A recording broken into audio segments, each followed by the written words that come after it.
So today I'm going to defend my thesis, which is how much do we know about that the sexting law. And of course, I wanted to be focusing on that the differences in knowledge and an attitude between young and middle-aged adults. So what we're going to do today, what we're going to talk about first is going to be intro, and we're going to talk about that other studies as well, main part, which is the important part, how I collected the data, and the data analysis, the scoring part, participations, and everything, design, results, the most important part, which is graph and comments that to be added, and summaries. So everyone knows about that, what is the sexting. But however, we still need to talk about that the literature as well. We know because the literature is giving us that more in-depth look when it comes to the sexting. So for me, Lenhart is explaining it very well, which is like sexting refers to sharing a sexually explicit content, which is such as photos, messages, videos, and audio recordings by using mobile media such as cell phones, like internet and social media apps. The most common sexually explicit content is the messages or videos and photos as well. When it comes to the social media, Snapchat is one of the most popular application for that the sexting, such as Telegram is that one of the most popular when it comes to sexting chat apps. Kiki, and that kind of Kiki is also another application, the communication applications is also really popular when it comes to the sexting. And Mori is added this new meaning to the literature and says that non-consensual transmission, sending or sharing. I'm going to explain what does that mean. So the study aims that basically shed light on attitudes toward sexting among young and middle-aged adults, explore their knowledge of existing laws to determine how far the legal decision can be expanded and how public awareness can be raised. So you are right now you're seeing some of the news that I collected throughout the several years. So after research, compression in both young and middle-aged adults will be reflect what is lacking, and especially about middle-aged adults and legal decision, we don't have much information in the literature, so that's the reason I also wanted to focus on. In the literature, you can able to see that too, the research about sexting is focusing on the young adults or adolescents, even though it's so hard for that to looking for the adolescents. So talking about that, what other studies say. First of all, let's start with the age differences. And first of all, Englander and McCoy, I hope I pronounced their name correctly. They did a study 2014 to the 2014 to the 2015, and they did another research, and they saw that the differences is huge, mind-blowing. So for the adolescents, sexting behavior ranging from 10% to 16%, and this rate for the young adults is 8 to 53%. So while 27th university age young youth engaging in this behavior, 2012, the rate reached 44 in 2015. Grammars and Guardians did this research in Spain, so huge differences. And also, it was of course easily to guess, when you are getting older, the sexting behaviors decrease. However, depending on if you are married, if you are in a couple, if you have a good relationship with your partner, if you have a good relationship with your partner, and if you are married, the researchers says that you continue to do the sexting. So yeah, depending on your situation, And another one is young adults engaging in sexting a lot. Yes, we can able to see it here. But why? Because they found it very normal. They needed to do that. It feels like for them, okay, it's okay for me to do this. But what is the reason? So then our question, we're going to answer this question soon. Why they're finding it would be right for them to engage in sexting, sending a sexually explicit content. Normalization.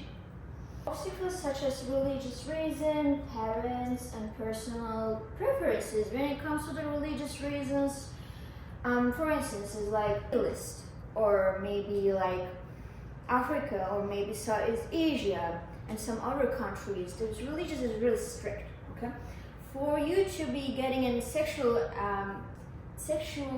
attraction, like sexual intercourse or something, it's gonna be hard for them. They choose that to sending a sexually explicit messages. It was easy for them to cover up. So that's the reason why they choose that the normalization in their culture.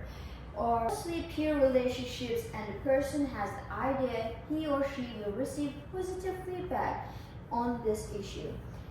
When it comes to the society, man is normalized sexting more than a woman. Society is basically just cover their eyes to the man but open their eyes to the woman. So what is this? Gender discrimination. As I said, every category is focusing on that, say, another category. Normalization focusing on the gender discrimination. So that's the one of the thing. Let's move on. Situations. So in a romantic relationship or in the dating phase, sending sexually explicit messages is basically desire to flirt, show that the desire to flirt, or show that the sexual interest at the other person. And the text messages, images, and also have meaning of maintaining the relationship. For instance, you are in a long distance relationship with your partner, and you want that to maintain your relationship with this person. So is it really common for them to sending in sexually explicit messages? That's their motivation behind that. And also it can be also done increase the trust, affection, intimacy, and passion. Oh, hold on a second. This is a positive side. When I'm talking about sexting, I'm not going to, of course, mention about the negative sides. It's important for us to see that the positive sides as well. Okay, yes, we have a positive sides like, oh, trust, affection, I trust my partner, etc. Maybe, some of the researchers, Burkett, is found out that these people are also share the jokes, humor, bonding. This is a positive side. Howard, one of the researchers, actually explained very well. So sending a sexting during that to teenage years is basically you are exploring your own body. You are understanding your own boundaries. You are understanding your own preferences. But Howard just says that also, he said that, but also it's bringing the risk-bearing behaviors. So for having a positive side, that doesn't mean that you don't have a negative side. You have a negative side as well. So this risk-bearing behaviors is basically revenge, cyber aggression, cyberbullying, or dating abuse. I'm meaning here. Revenge porn, the most common way to unfortunately humiliate the person. And what is that to revenge porn? Actually, let's look at this first. Non-consensual pornography, non-consensual sexting, and sextortion. So, person can be faced with the loss of victimization issue. But what is the differences between sextortion? What is the difference between the revenge porn? I'm going to give you a really basic example. So, revenge porn is like, for instance, you and your partners break up, okay? You guys break up, but in a bad way, not a good way. And your partner is basically shares your old photos, old messages, and everything. He or she wanted to hurt you. This is a revenge porn. However, the sextortion is different. Let's say you're talking with this person and you start at flirting that person. He or she asks you that to send photos or something. Oh, I found you really beautiful. Send me your photos, and you just send it. So this person, once you send it these photos, is using these photos for basically threatening you like, send me your money. If you're not gonna send me your money, I'm gonna share these photos, everything you send me with that other people.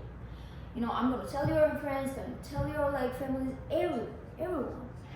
And of course, you don't have any you feel like, okay, I don't have any options to save myself. So what you do, you're just paying a money, or you're just sending for instance, Bitcoin. You know that Bitcoin is really common. So, because what can you do, right? And unfortunately, yes, this is the sextortion. You face with a loss of victimization. As a result of the victimization, unfortunately, you faced with lots of problems like both educational and professional opportunities are lost. And you can be subjected to harassment, you can be subjected to bullying or violence. And of course, psychologically, you're gonna feel victims is unfortunately faced with lots of psychological issues like PTSD, depression, anxiety, and of course suicidal thoughts. And once you're faced with the suicidal thoughts, and because when I'm talking about the aim of my study, as I said, put that the loss of news. In those news, the loss of victims is actually took their lives. So that's one of the, the victimization can cause that to suicide as well. Let's talk about the gender issues. Women are more likely to be victim of non-consensual sexting than men.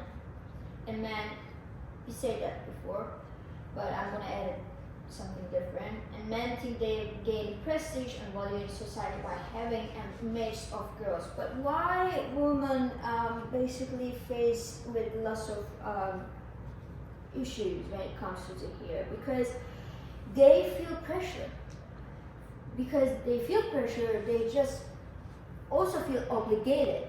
So if they're not going to send it, they feel like, they just feel uncomfortable. So that's the reason why they send it and they face with lots of victimization issues. Than men, they don't want that to, in the relationship, they don't want that to argue with this. They don't want to creating that any problem with their partner. So that's the reason why they're just sending it. And culture, sexual culture is depending on, as I said, depending on the country to country. The culture of society can have strong influences, social structures can facilitate sexual activities that may occur, influence and discourage sexual behavior attitudes as well. So this is my lovely map. Also, so Morelli did that this study, and he compared that to he didn't want to compare to the United States because we already know that the United States. He wanted to compare that to Europe, Africa, Southeast Asia general, and yeah. So even though my country, Turkey, is included in this study as well. So Belgium and Italy is the top countries when it comes to sending sexually explicit messages. China is the 14, Uganda is 16%, Turkey, my own country, is 30, which is higher than what I expected. And I also want to give you an example like how the culture is really play a huge role. For instance, is Norway. 30% of the participants in Norway receiving a sexting, but just a 7% sending back to them, answering these messages. Okay. Talk about that the legal decisions as well. First of all, about that the sexting. There is no federal law. We have, is depending on state to state. We have state bills. So first of all, and since between the 2009 and 2013, 42 states is considering the sexting bills. However, 2012 just 20 states passed out the sexting bills. And after just three states just joined to them, which is approximately 20 to 23 states have has this sexting bills. And so the thing is that when it comes to sexting, is how about that the other states? Okay, so they have sexting bills. What are their what kind of things their offenders have? Like what kind of regulations that we have? What kind of things that we have for these people? So first of all, depending on the states, as I said, some states 5 to 10 years. If you're gonna be an offender, if you are an offender, 5 to 10 years, 10 to 12 years, you're gonna face with that to prison, and then you are faced with that loss of fines, 10K, more than a 10K, yes. So other states focusing on that the cases, depending on the cases, and jurisdictions, or they just provide training to the people. and about that sexting, sextortion, and revenge porn as well. For instance, 2011, states such as Texas and Nevada started giving sexting education to the students, and also in states such as Utah and Florida, sexting is felony. So felony. And for that, some states also consider that the age. So what does that mean? Some states state that, okay, you received that the message, or you received that the photo. It's important for me to know that the person in this image, how old is she or how old is he? Some states say that, okay, the person is receiving the messages, how old are you? The person who is receiving the messages, how old are you? So it depends, as I said, depending on the case, legal things has changed. Otherwise, for New Jersey, for instance, sexting is actually you can register as a sex offender in the New Jersey. Told you that one as well, because since we are in Ohio, it is important for us to talk about that Ohio as well. So in Ohio, no, there is no proposed law on sexting in Ohio. Sexting is legal under the Ohio law if the both parties are adult. So they have just like state bills for that revenge porn. Otherwise, they have a program, cyber and relational diversion program. However, this program is focusing on basically under the age 12. I don't know if it is a really good program or not, but as you can see, they're talking about the cyberbullying, sexual harassment, and cyber safety and sexting as well. I'm going to talk about that now, my research. So these are my empirical questions. So are there differences in legal knowledge attitude by gender? There's no significant difference in legal knowledge and attitude between male and female. Then there's a significances and everything. As you can see here, I also look at that the differences in legal knowledge attitude by age, gender. I consider that everything. Of my research, design 2x2 factorial between person, non-repeated. Independent variables is gender and age. Dependent variables, knowledge and attitude. So participants is basically university students aged between 18 to 25 years. This is our mean score as well, you can see it there. And middle-aged adults, university staff aged between 40 to 60 years. And regarding to the gender of the all participants, 50% were male and 49 were female. And for the materials, I use that to consent forms, 30 consent forms, 30 questionnaires, 30 folders, and I have an online version for our university staff as well. For the procedure, the approval has been received, confidential, volunteer-based, withdraw anytime I collected anonymously. Scoring, as I say, you can look at that, as I said in the beginning, you can look at my handout, I put the questionnaires there. And 33 questions for the sexual knowledge test, 20 questions for the sexual attitude skill. And data analysis, I just started first with the descriptive statistic, then frequency for gender and age, then independent sample t-test for that to seeing knowledge and attitude. I use the spaces 18. Of course, before we talking about the graphs and everything. So this study, this thesis is actually continuum of another study. So during my Master of Science classes, I received at the graduate level research method classes, and in that classes, of course, I did a study. And mainly in that study, I focused on the domestic male, domestic female, international male, international female students. I used the Excel for that research, and I just wanted to show you guys the general results of this. When you look at the sexting law knowledge, as you can see in here, it's not that good. It's not beautiful at all. I'm not that happy as well. Maybe domestic females is receiving they know, they're not bad bad at all, but still, unfortunately, when you look at this graph, you can able to see that. That's a regular test, Yes, right? it is. So that's out of 100 points. They Yes, need a that is 60 D. Yes, D. And yeah, I'm going to talk about that as well. And when we are comparing to all international and all domestic students, still all domestic students, maybe they are more knowledgeable than that to international students. And yeah, there's a reason behind it. So yes, that's the important thing that we need to talk about. So when I'm doing this research, I came across with that 3 important points. The first point is that, so I don't want to separate it that, but of course I'm going to talk about that the reasons as well. First of all, as an international student, when we are coming in the United States, we are not aware of that the sexting laws as well. This is important. Either sextortion or either revenge porn, either anything.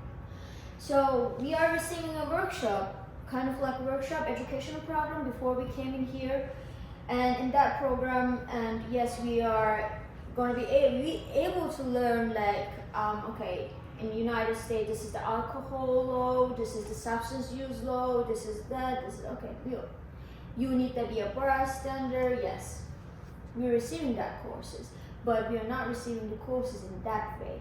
We are talking about the sexual harassment, but it's in the surface. And so that's what we call heading here, so it's a really good example. So other organizations did this study before. They basically try to catch the offenders who is talking with minors in internet or social media applications. So Katie did this study, similar study, and what she found that too also some international, which is immigrant people talking with the minors. They don't know it. So in their culture, maybe it can be normal, okay? For their culture, they think that it's so hard for me to be catch by that police officers or something. In here, you are talking with a minor, you are really comfortable about this, you don't know anything else, and you are engaging that behavior. This is a risk. But this is, yes, this is for that international immigrant people part, right? But domestic, which is the citizens, which is American citizens, is also in the same category, because some American citizens really don't know anything else. I don't know if you guys is receiving any educational program or something, but from my perspective, what I know, what I when I research about this, when I just started to learn about this in that way, which is, I was just shocked. Really. People are literally, they don't know about anything, about the sex, and they're doing it. They face with that lots of circumstances, lots of things, lots of circumstances. For sexting, this is really actually understandable. Domestic female and international female, generally females, they are hesitant to send the sex show explicit messages than males. Males are more comfortable about this, the sending and receiving. So yeah, that's another important point. Current research, what is receiving non-significant result? I compare that to all categories, even though male, female, female, male, and younger. As you can see here, I just included these 2 tables, which is knowledge for that gender, knowledge for that the age. 60, look at the mean score, 68, 68, 67, 69, D. They don't know anything else about it. So I'm not saying that to people hey, you need to know this. No one is gonna know everything and fully. I know, but at least you having some ideas is giving you actually, you can guess it. Even though you can guess it, you can know that, okay, this is dangerous. If I'm doing this is going to be dangerous. If something is happening, this is dangerous. Even though they don't know anything about that, so even though they're not going to be able to guess about that the sexting laws or something. As I said, you don't need that to know the laws fully. But for the sexting messages, for this graph, I use that the Excel. I'm saying because graph. Yeah.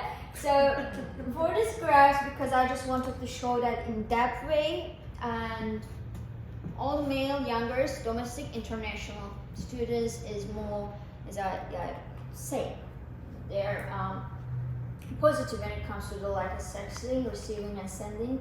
And all female youngers, middle age, male and female, they're more hesitant. However, when we are comparing to the male, which is the whole males, like domestic, international, and middle age, males are more okay with that, the sexting, sending a sexting, and females are not.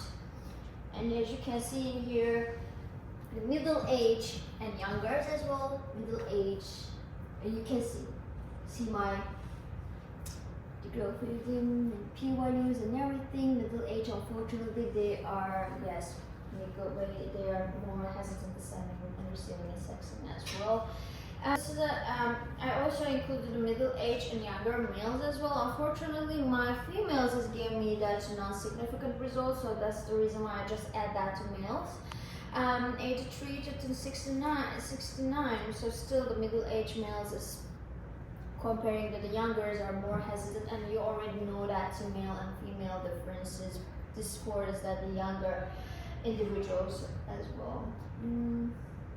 Conclusion. So both categories both categories do not have sufficient knowledge about the sexting laws, and especially middle-aged adults do not have a positive attitude towards the sexting, and men in the category have a positive attitude towards the sexting. So these are my conclusion. Strength. So the strength of my study is first of all, help to eliminate that the general population and who have no knowledge of the law have a high rates of victimization and to face with the loss of risk. And the lack of the information about the sexting, such as ignorance of those working for public safety, such as police officers, can re-traumatize and mislead the survivors and the community as well. So my study is basically showed that one, and also showed these points. Also, information on the attitudes provided more insight into the gender differences and discrimination as well. Because when I'm doing my study, specifically my first study for that university students, unfortunately I faced with the loss of discrimination and loss of label as well. Limitations. So the lack of the diversification number of participants scale. So I have a really pretty good younger populations like for the domestic side and for the international, but unfortunately I just have a middle age domestic people participants. So of course this causes that unbalanced compression and occurred in the study due to the inability and separated many people during the compression, and there's a reason behind this because of my visa. Unfortunately, my visa is just real limited, and I just conducted study in this 3 months. I couldn't able to find the international people, so that's the reason why I faced with the unbalanced compression as well, these limitations as well. And of course, the one empirical questions maybe remains that whether the same result would have been obtained if there were enough participants from each category, and the answer of these questions can be considered as a yes. That's my guess, of course. And so, for that further, what we need to do done, maybe we can look at that in a more in-depth way. For this research, maybe we can dive into that sex origin or other problems that we face it. But otherwise, this is my research. Thank you so much for listening to me. And before I finish it, I just wanted to personally thank my beautiful supervisors, Mama, Elizabeth, and lovely Dr. Law, and all my friends who are supporting me. And thank you guys for being in here as well during this time. It's finished. I have a question. Yes!